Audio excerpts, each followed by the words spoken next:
Hello and welcome to History's Heroes. My name is Djaji Prime. This is a series where we go back and talk about historical figures who have had an impact on the world. Today we're talking about Thomas Isidore Noel Sankara, who was a former military captain and former president of Burkina Faso. Now, Thomas Sankara was born in Yako on the 21st of December 1949 to his parents Margaret and Sambo Sankara. His father, Sambo Sankara, was a gendarme, which is basically a branch of the army, if I'm not mistaken, that basically handles civil disputes.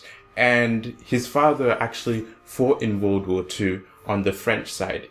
Fun fact or a bit of trivia for you, there were lots of Africans who fought on the front lines of World War II and World War I. In fact, not just Africans, but Arabs who fought on the side of the Allies. And basically they didn't have a choice as to whether or not they could fight. Anyway, he's of the Slimi Mosi ethnic group, which is basically an ethnic group that is born out of marriage or intermarriage between Mosi men and Fulani women. He went to high school in Bobo Dioulasso, which is Burkina Faso's second city after its capital city, Ouagadougou. Now, Thomas Sankara is someone I look up to with an enormous amount of respect, someone who is a role model like to me.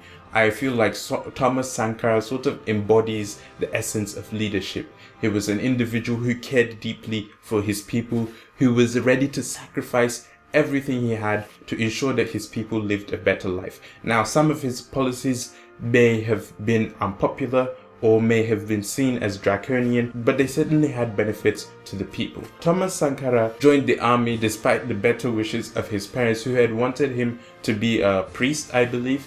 And after his basic training, he was sent to Madagascar. It was in Madagascar that he witnessed popular uprisings in 1971 and 72 against the government of Philibert Tsiranana. That was where he first read about Karl Marx and Vladimir Lenin. Thomas Sankara was a Marxist, and these readings sort of influenced his political views for the rest of his life.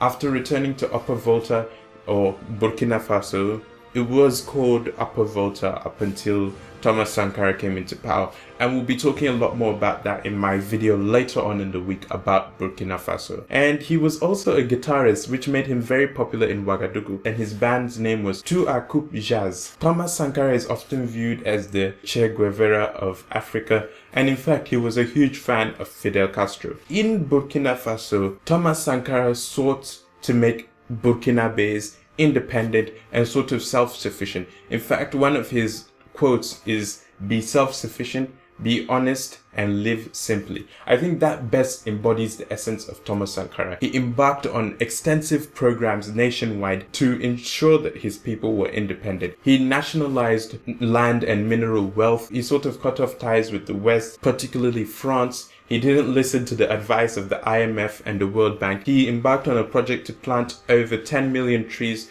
to sort of halt the desertification of Burkina Faso.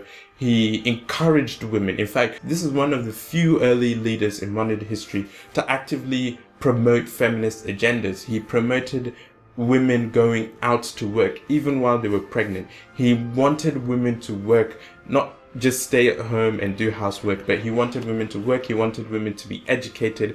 And he sort of said that if a woman isn't educated and empowers herself, she cannot be enslaved or cannot be oppressed by her husband. All his projects made Burkina Faso not very profitable to vested interests. In fact, he was known for redistributing land from feudal landlords back to peasant farmers. Even when it came to building the railways, they didn't use foreign aid, and he encouraged the citizens of Burkina Faso to actually go out themselves and build these railways. Men, women, whoever they are, they should go out and build the railways. He outlawed female genital mutilation and forced marriage and even polygamy, and also appointed several women to high-ranking positions within the government. Now, Thomas Sankara was assassinated in 1987, and the assassination plot is believed to have been masterminded by his then best friend and vice president, Blaise Compaoré, who was the president from that point when Thomas Sankara was assassinated up until 2014. Blaise Compaoré essentially reversed all the progress that had been made by Thomas Sankara.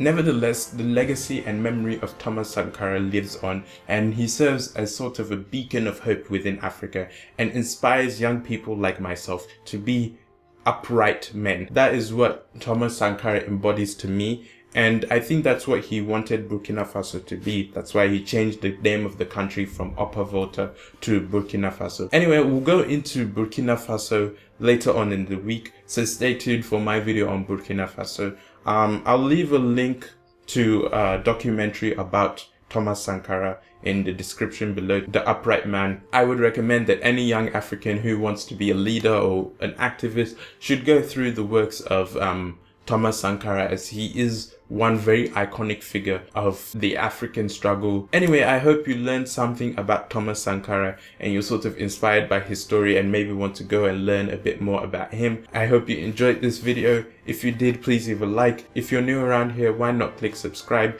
If you're interested in Thomas Sankara or Burkina Faso, like I said, stick around. This Friday I'll have a video on Burkina Faso. So I hope you have a blessed day and I'll see you in the next video. Goodbye.